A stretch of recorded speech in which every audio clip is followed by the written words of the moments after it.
The CBN directive to redesign some of the Naira notes, which has the support of President Muhammadu Buhari, has begun to generate reactions from Nigerians.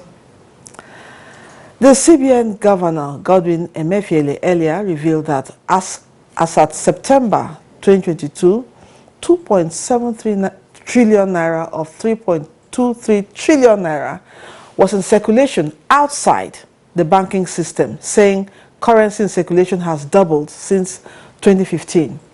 Experts commended the CBN decision, but reacted on the timing, seeing how it aggravated the dollar that plunged between Monday and Tuesday at the Forex market, only to wake up to a new all-time high of about 840 naira at the parallel market. Wow. The operatives of the EFCC stormed the offices of Forex dealers in Abuja in a bid to stop the rapid fall of the naira. Now, this development forms part of our discussion on Nigeria Today, where experts will share their views on possible ways to address the increased risk to Nigeria's financial stability. Joining me in the studio to look at the issue, our guest I will introduce to you after this timeout.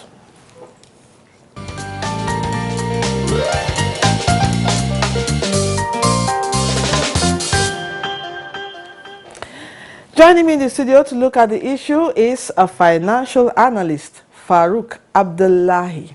Thank you for joining us. Thank you. Okay.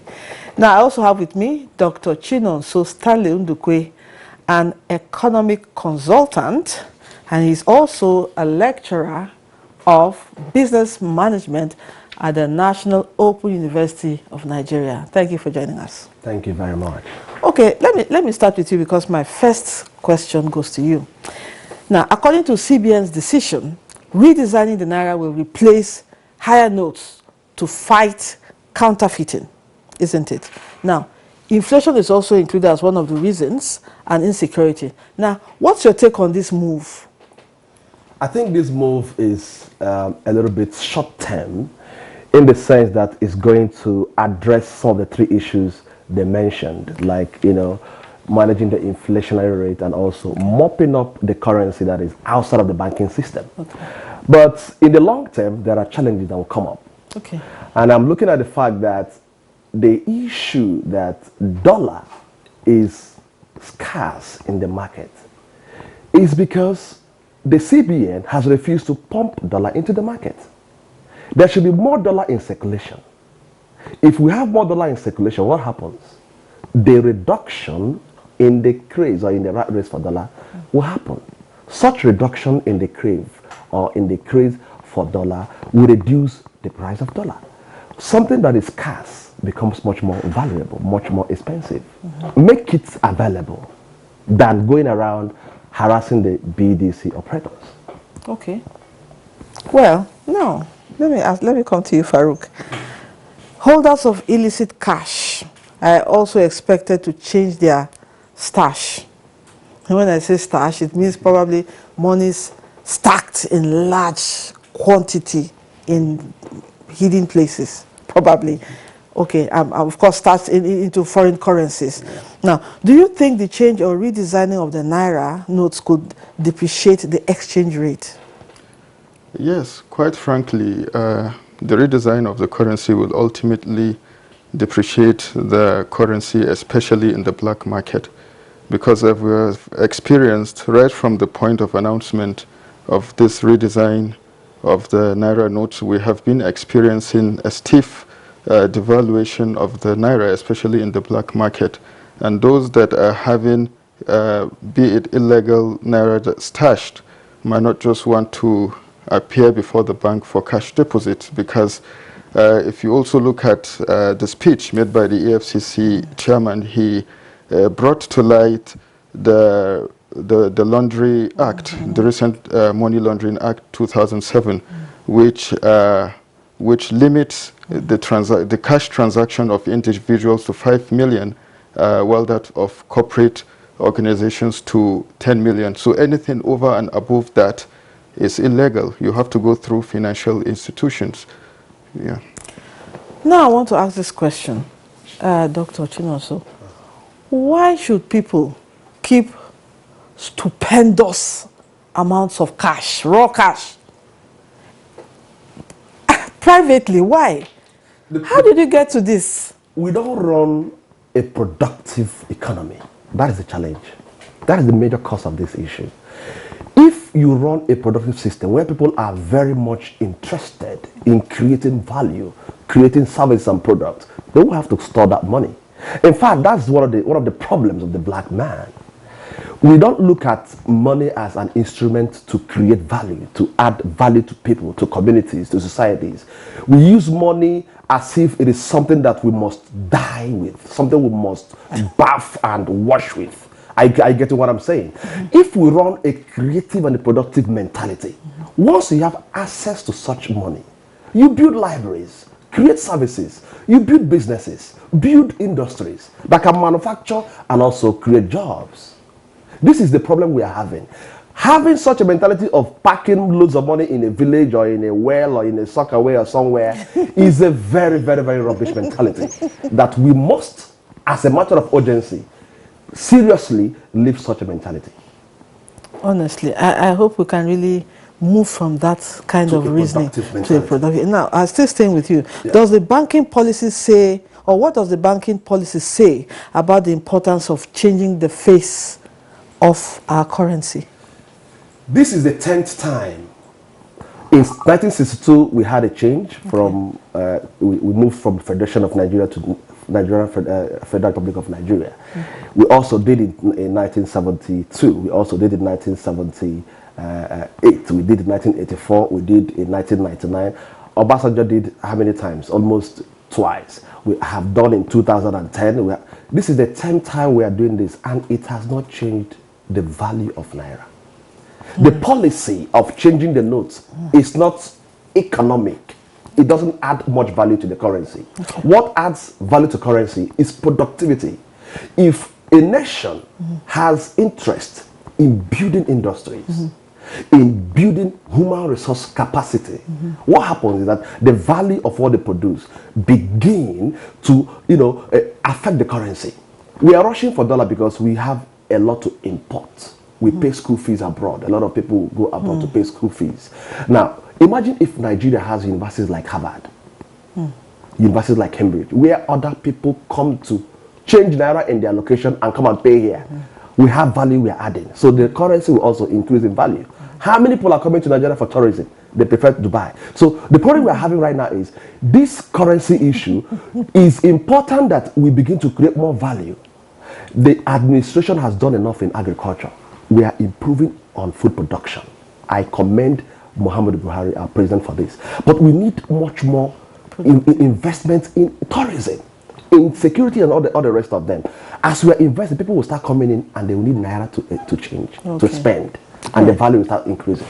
Okay, Farouk. Now, do you have the current update on the situation at the parallel market? How has the Naira fared this past month? Just educate us a bit.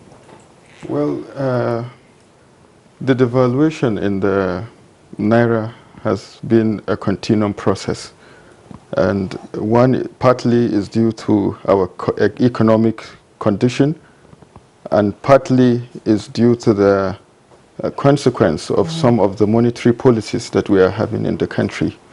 So ultimately, I see the Naira further devaluing maybe to more than 1,000 Naira per dollar, because that is a reality we are facing. Just as my learned lecturer have mentioned, that there is pressure on the scarce dollar, because not only that businesses are the ones demanding for such dollar, but there are two components that are sorting after this dollar. We have the legitimate demand of dollar, that is one that you have rightly mentioned, and we have the illegitimate demand for the dollar, which obviously are the ones that stash this money either illicitly or through other means, and even those that are having the counterfeit might just want to access it. And where is the means? Is through the black market, So Definitely, if there is no balance between the demand and supply metrics, definitely the dollar will keep plunging down, because as he has rightly mentioned, the supply is not offsetting the demand, and there are various reasons to that. You know, partly is because Nigeria is not getting more money, you know, to finance or to fuel or to service the demand, and partly is because of the speculation due to the policy that came up recently. And another reason is also we are at penultimate year of the election. Next year is election.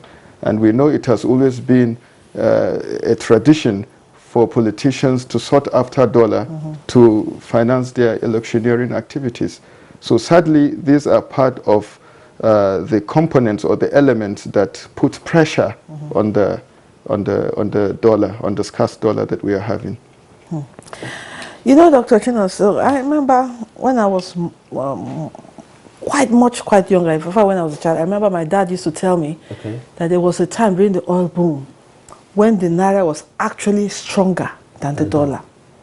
Now, looking at the scenario we are, this is an all-time high. There's never been this kind of devaluation of the naira.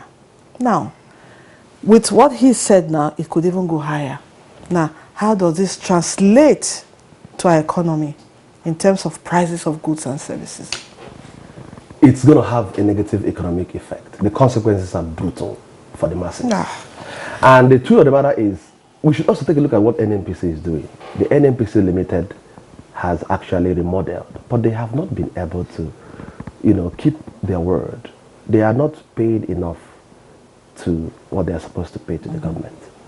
It's also affecting our dollar. They are the highest, you know, user of dollar because of the oil exportation and all the rest of them. So there is a lot to do with the oil economy. You know, we're on an oil economy. It's a mono economy, it's an oil economy. And the highest forest is from oil. If they are not remitting enough to our economy, to our government, there's a problem. It's affecting our people. It's also affecting even the price of oil, the price of petrol, the price of diesel, the price of kerosene.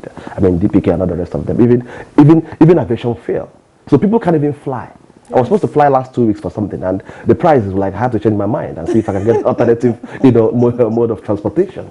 So we are having a challenge. Apart from the issue of the masses can't even buy what they want to buy, the corporate organizations can't meet up to their own demands, can't meet up to their own, because most of them import. Nigeria also run an export economy.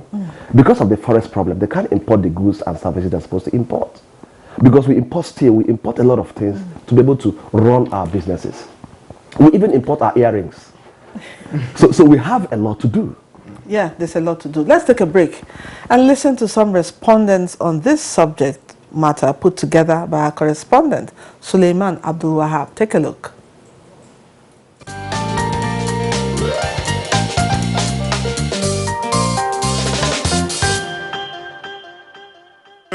To redesign is fine when the economy is buoyant. If that will bring, you know, will make our economy to be buoyant, that's okay. People rushing to the bank to deposit, right? Good. It's okay, so that there will be much more money in circulation. What the CBN is saying is because that you trying to redesign the money because of insecurity in the state, because most of these kidnappers, they must have a lot of money because they're the one they exploited from people. I think it's going to help, but then look at a dollar today, 700 plus. 4 days back, we changed at 730. Dollar has remained the way it is. It has not been changed. The most important is the strength of your currency. It's not about the color or the design of your currency. Now, let me tell you, the higher denominator in dollar is $100. You have $100, $5, $1. In Nigeria, we keep on saying changing. Does change bring about the increase or the value of a naira? The answer is no. We want the value of naira to improve and the economy to improve. And all these insecurity killings, and common Nigerians should be safe. You should be safe in your fatherland. That's all.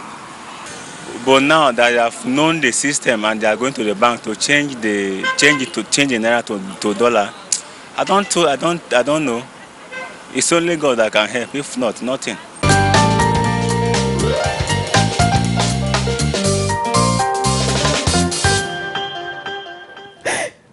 Welcome back. The program is Nigeria Today. The respondents got me laughing.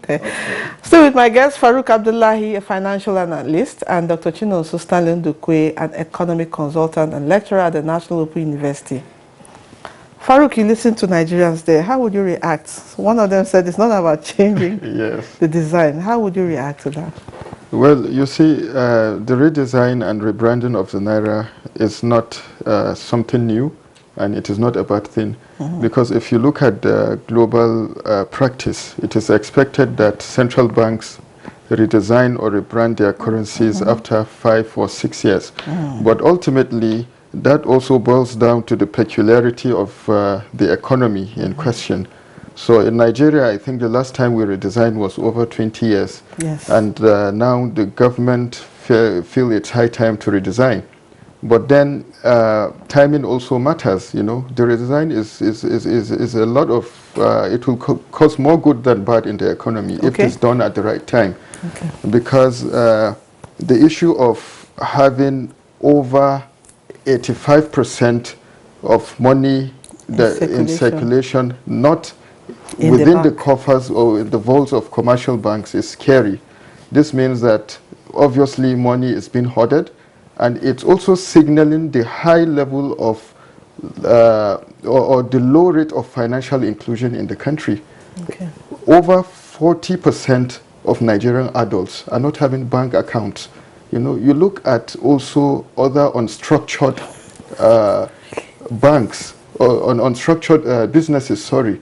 You know, those that don't operate with bank, you know, they are quite much. Really? You know, they operate with cash. They transact I'm amazed in cash. at that number, 40%. Absolutely, absolutely. So that is just the reality. So without mitigating this effect of the money not being in control of the central bank, whatever policy or decision the central bank might coin out to solve some of the problems like inflation, insecurity, and other monetary issues, it will be so much ineffective because they don't have the control of the money in circulation. You know, so it is a good thing, you know, if you look at the overall benefit of it. But the question is the timing and also the approach to the rebranding and the restructuring. That is what most economics and experts are debating all around. Are you trying to suggest that it should have been done much earlier? Well, personally, I think it would have been done later than now. Let's say in 6 months' time, after the election maybe or so, you know, because a lot of factors are against it, you know. That's just the honest truth. Okay, Dr. Chino, so let's talk about this hoarding of money.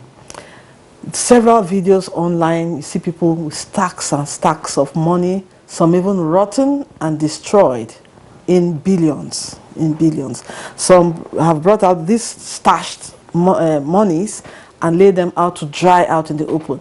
And some people have also speculated that some of these people holding this money may not even take it to the bank.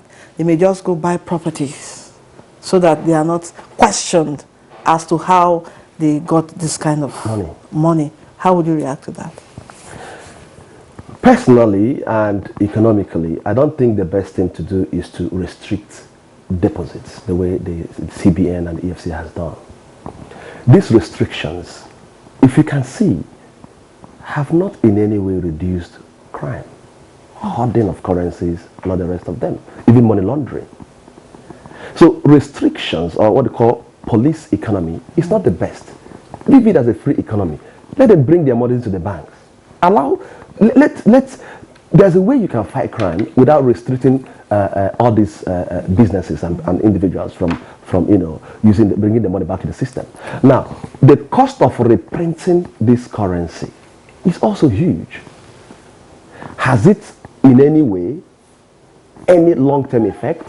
After the redesign, for example, most of them will bring in the money back to the system. They will use instrumentally from different individuals. They're going to bring back the money. Now, after they have done that, after the reprinting, they will still withdraw back their monies. Some will lose some to friends and parties and businesses. But the hoarding will still continue. There should be a paramount, a one-off policy that could stop hoarding of money. Okay.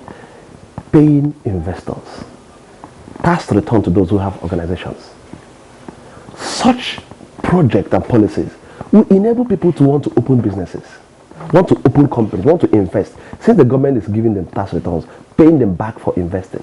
You invest 100 million in a company, 10 million in a business, government gives you 20% at the end of the year.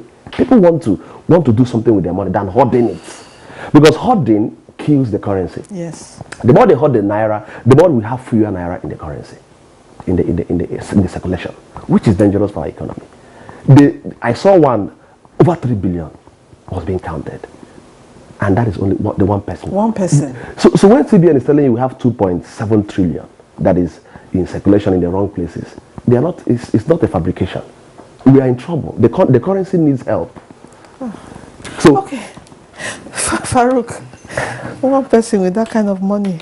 Farouk, please tell us, what do you think the CBN needs to do differently to stabilize our foreign exchange? Firstly, they should incentivize the strengthening of manufacturing activities and obviously industrialization. And also they should ensure that the rightful people that are meant to access this funds, this Forex, are the ones that are the beneficiaries, because companies might want to import for productive or manufacturing activities, but because either of the lack of availability or so, they are being not able to meet up with their target. So another thing also, the central bank should come up with policies that would address the issue of financial inclusion, so that everybody would be carried along. Even unstructured businesses can be carried along. All these things will go a long way in helping. Also, stabilizing the Forex, the FX, is very key, because if the Forex is seen to further devaluation, it means the prices of goods and services would go high, and ultimately there will be inflation. So all these things have to be put in place. All right. Okay, now, Doctor, finally, one last question. Yes. Can you tell us, tell Nigerians the benefits of a cashless policy?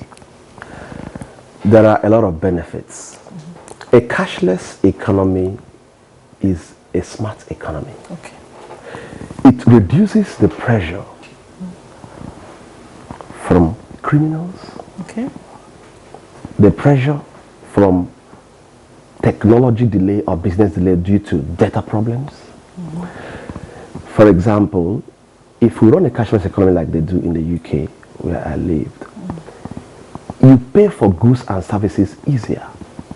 For example, I had a bus card called an Oyster card that for 1 year, I used to travel anywhere I want to travel within London. That is a cashless economy. For example, if we have it in Nigeria, you can have a bus pass that you don't need to be carrying money everywhere you're going. It makes the currency abroad clean. A cashless economy makes our currency clean. Our currency is dirty, it's so dirty. So you see Naira being rumpled by taxi drivers, by that advert people. with the Naira crying. Naira is bleeding. A cashless economy also makes people transact happier. Without, because you know the issue of counterfeit. In a smart economy, we don't have counterfeit. We can do transactions on card, without having counterfeit. There's no need for you to start going to print fake money, because most people don't even need your fake money. I need your card. Let drivers pay me by a card, they transfer. So even rent can be paid by transfer. It's easier. Life is easier. Buy your ice cream by transfer. Buy your earring by transfer. So there you have it. You see the business, the benefits of a cashless transfer. We hope that actually the Naira begins to appreciate. We really look forward to that. Well, that's it on our program. But before we go, let us appreciate our guests. I want to thank you for spending time with us and all your contributions. Farouk Abdullahi, our financial analyst, thank you so much. Thank you. And Dr. Chinonso Stanley Ndukwe, our economist and lecturer at the National Open University. Thank you so much. Thank you very much for inviting me. Thank you. My pleasure. And to you, our viewer, we appreciate you always for staying with us on Nigeria Today. The program airs weekdays at 7:30 in the evenings on NTA News 24. You can watch this and other episodes on www.youtube.com/NTA News 24 Hub. Once again, thanks for being a part of the program. I am Lydia Odije Ochi. Bye.